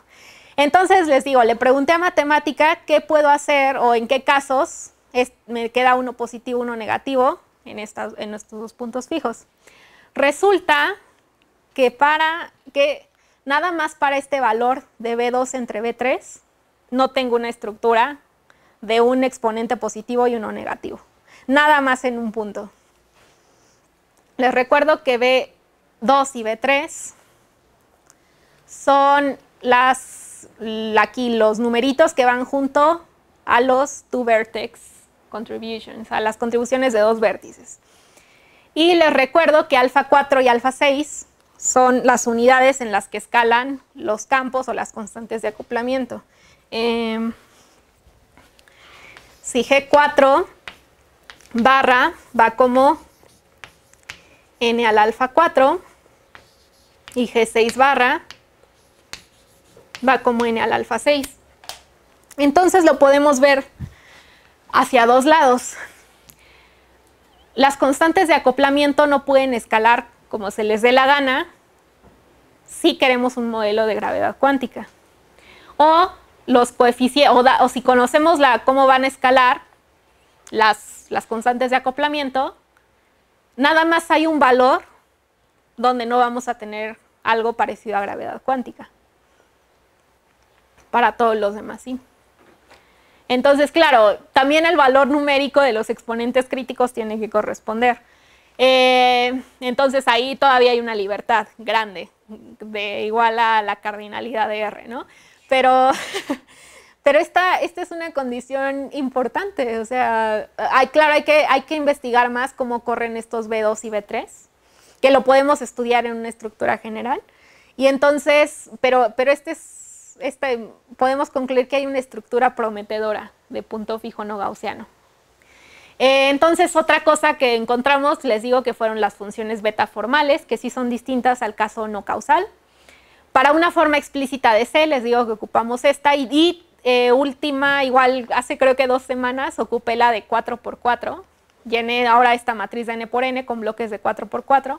Esas ya son matrices complejas, pero de todos modos los exponentes críticos son reales. Entonces, eso es algo importante. Y entonces tenemos que, encontramos, pero para ambas encontramos un límite continuo parecido al modelo no causal. Entonces todavía no podemos saber si es realmente triangulaciones dinámicas causales. Necesitamos más rigidez en poner más restricciones en la traza de las potencias de la matriz. Hace un mes que Benedetti escuchó mi trabajo, le dijo que Benedetti fue el que propuso el modelo matricial le dijo a Tim que él creía que se tenía que hacer, que cuando se hiciera con bloques de 6, de tamaño 6, ya se iban a encontrar efectos de causalidad. Bueno, una estructura causal más fuerte. Pero todavía no lo he hecho porque ya hay que combinar entradas, como que todavía no encuentro una forma analítica de expresar a la matriz esa con bloques de 6×6. Pero bueno, el caso es que él cree que con esa, entonces espero que tenga razón. Tim creía que con la de 4×4, pero no. Y entonces los siguientes pasos son trabajar con otra forma para C, una forma que tenga bloques más grandes, por ejemplo, y un análisis más profundo de esta estructura, la estructura que les enseñé del punto fijo, pero en el caso no causal. Allá es más difícil porque allá sí tenemos contribuciones, por ejemplo, de términos cúbicos, y la función eta no se anula. Entonces, justo después de hacer esto, lo intenté, y es un sistema de ecuaciones con 10 parámetros libres, y entonces no lo resuelve matemática. Ya intenté un tadpole approximation y tampoco lo ha hecho, entonces no sé cómo qué hacer aquí. Pero el caso es que sería interesante comparar los dos espacios o las dos estructuras de estos puntos fijos, en el caso causal y no causal, para encontrar resultados más fuertes. Y entonces, bueno, ya. Aquí está el paper de Benedetti, aquí está el paper de Tim. Este es un modelo interesante, si me preguntan les digo. Y este es otro modelo interesante con el que nuestro trabajo tendría relación. Entonces es todo.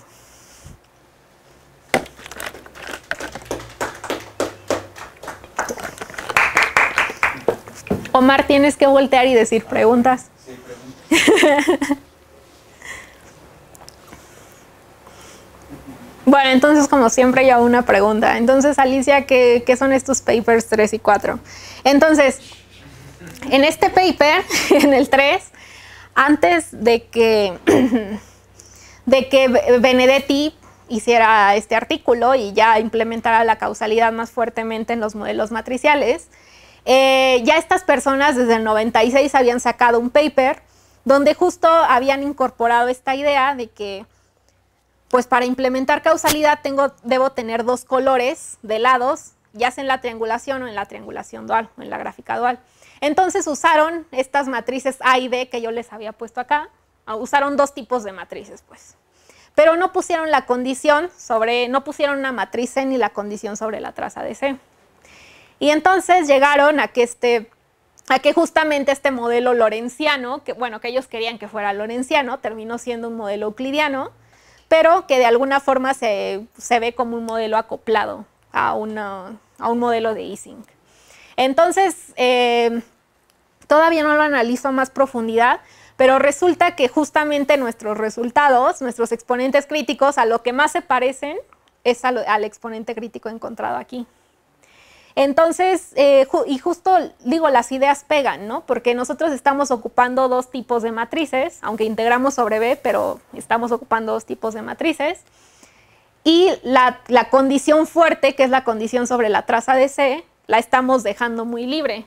Entonces, tal vez estamos cayendo justamente en esta clase de teorías. Pero hay que compararlo con más cuidado. Y otra cosa es que, si se acuerdan, yo les dije que tenemos que, de nuevo, poner lados azules y rojos en los triángulos. Y si se acuerdan, los lados azules siempre van pegados en líneas así bonitas, paralelas. Y esto, tal vez se pudieron haber quejado de que esto parece una foliación, ¿no? Estoy poniendo una foliación, entonces, al parecer, aunque sea a nivel muy pequeño, tengo que elegir una foliación, o eso parece acá. Y pues eso ya es algo que no nos gusta mucho en relatividad general. Porque ya estamos eligiendo ciertas coordenadas. Y en dos dimensiones, pues ya estamos eligiendo justo las dos coordenadas, ¿no?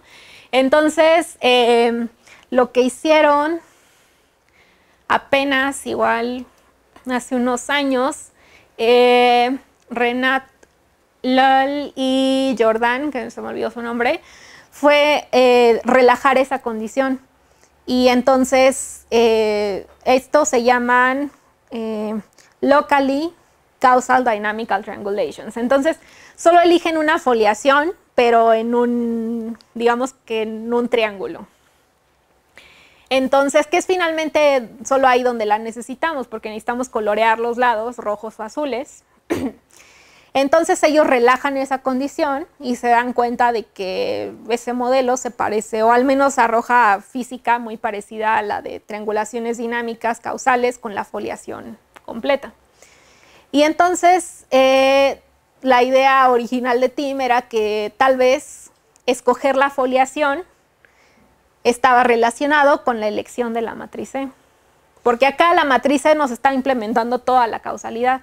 Entonces estaría relacionado con la foliación, y entonces usar distintas E's sería análogo a usar distintas foliaciones. Pero les digo, o sea, nada más encontramos 3 matrices. Bueno, matrices solo en 2, 4 y 6 dimensiones. Ya usamos 2 y parece que no hay diferencia. Entonces, bueno, esto sería para después.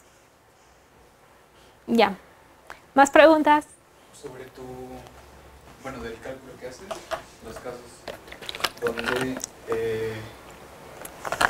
hay una con signo negativo y otra con positivo, ¿no?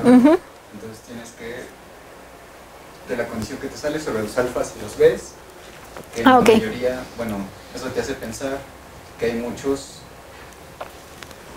modelos donde tendrías como tipo gravedad cuántica. Exacto. ¿Qué te hace pensar eso? O sea, porque yo la veo y digo, bueno, podría ser que sí se cumpla para todos. ¿Cómo que sí se cumpla para todos? Sí, o sea, ¿por qué verías que los B's no le pegarían a los alfas para muchos modelos? Estas B's están, bueno, esas B's no son totalmente arbitrarias, en el sentido de que esas B's están asociadas son estos coeficientes que van enfrente de las constantes de acoplamiento. Entonces, tenemos un regulador. Aquí este es como el inverso del regulador, algo así. Entonces, estos dos dependen del regulador y este es el único que depende de los campos que tenemos, bueno, de la acción que tenemos. Entonces, los reguladores usualmente tienen esta forma. O tal vez pueden ser, por ejemplo, este que estamos usando tiene la forma de una teta, ¿no? Pero los reguladores no pueden cambiar mucho porque tienen ciertas restricciones. De que cerca del 0 tienen que valer 1, por ejemplo, y se tienen que hacer 0 conforme nos vamos acercando a una escala. Entonces, esos como que en ese subespacio de funciones no pueden variar mucho, varían continuamente. Entonces, realmente estos valores no pueden cambiar mucho. Si usamos un ansatz, aquí van a aparecer trazas de as.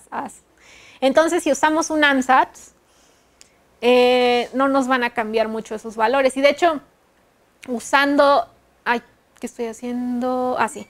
De hecho, usando estos 3 ansatz, que digo, eso sí ya son son diferentes en el sentido de que aquí van creciendo los índices, acá, bueno, las entradas, acá nada más hay entrada aquí.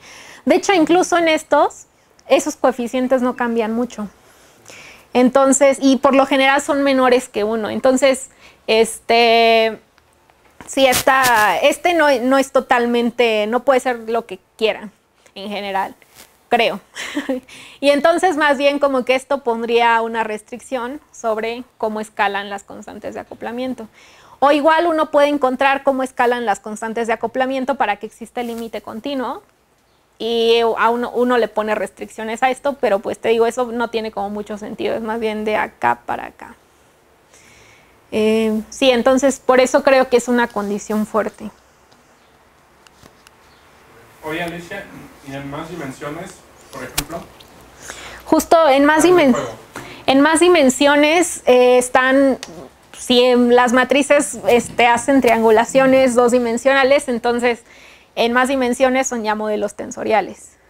Y justo en modelos tensoriales también hay muchísima investigación y de hecho no solo deben ser tensoriales, sino que sus índices tienen que tener colores, tienen que transformar bajo un grupo. Si no, no forman las gráficas duales que queremos. ¿No forman las? No forman las gráficas duales que necesitamos para modelar un espacio-tiempo continuo, una triangulación bonita. Y entonces también se estudia group field theory, o sea, ya más general que los tensores. Entonces el caso es que hay que usar campos que tengan una dimensión mayor, que sean algo más complicado que matrices. Y sí, ahí hay mucho trabajo. De hecho, ya igual Tim y Astrid publicaron un artículo de cómo aplicar esta ecuación de Betterich en esos modelos, pero algo muy importante que justo no se ha logrado hacer ahí es imponer la causalidad. Y ya sabemos de triangulaciones dinámicas que si no hay causalidad, en el límite continuo nos pueden salir transiciones de fase que no nos gustan, o pueden crear universos que no son extendidos. Entonces, hay que aprender cómo poner causalidad. De hecho, eso se me olvidó decirlo. Entonces, ese es como el objetivo principal de este trabajo, el aprender cómo imponer causalidad en modelos matriciales y cómo funciona bajo este límite continuo para después imponerla en ya modelos de dimensión más alta. Que de hecho ya me dijeron que Tim ya está trabajando en eso y no me invitó. Sí, eso es lo que yo digo. Va a salir en el video, güey. Sí, pues que lo vea. Igual le voy a decir. Oye, Richard, y si ya más o menos aquí vieron cómo se implementa causalidad, ¿por qué no checar eso en ese modelo con causalidad y agregarle grupo de norma y colores? De hecho, eso fue algo que se me olvidó poner. Eso lo tengo en mi tesis, en la idea, en esto de trabajo futuro, que fue algo que a mí se me ocurrió. Ojalá Tim no se lo esté robando. Pero el caso es que... no, pues qué bueno. Entonces tenemos, finalmente lo que estamos modelando con esta acción son cuadrados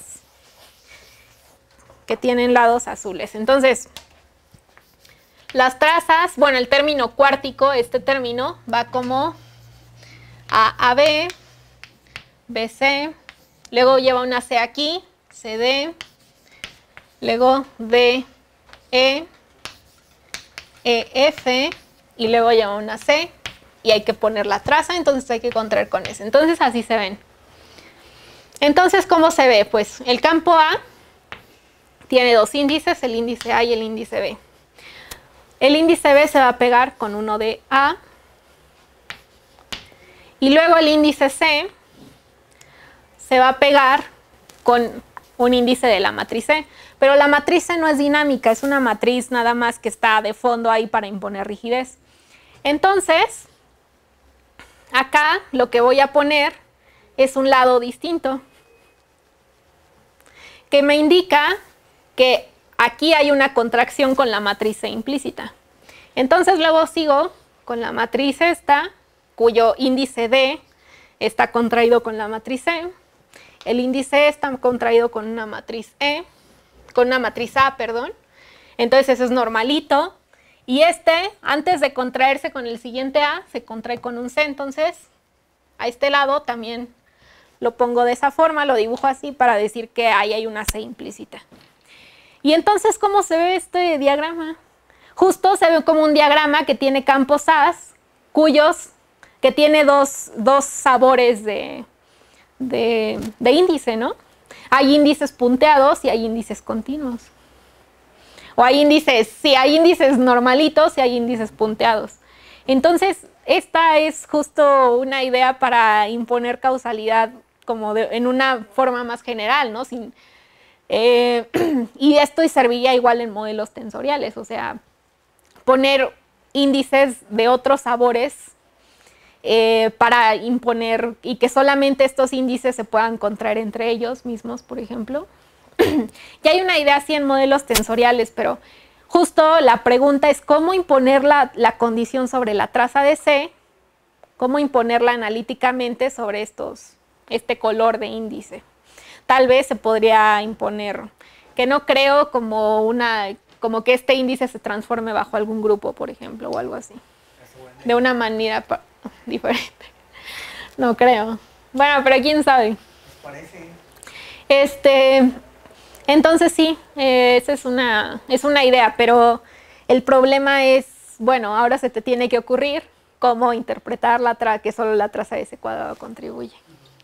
Pero eso es lo que escuché que, bueno, sí, es que igual me llegaron los chismes de que Tim ahora en modelos matriciales justo quiere poner dos sabores, un sabor especial de índice.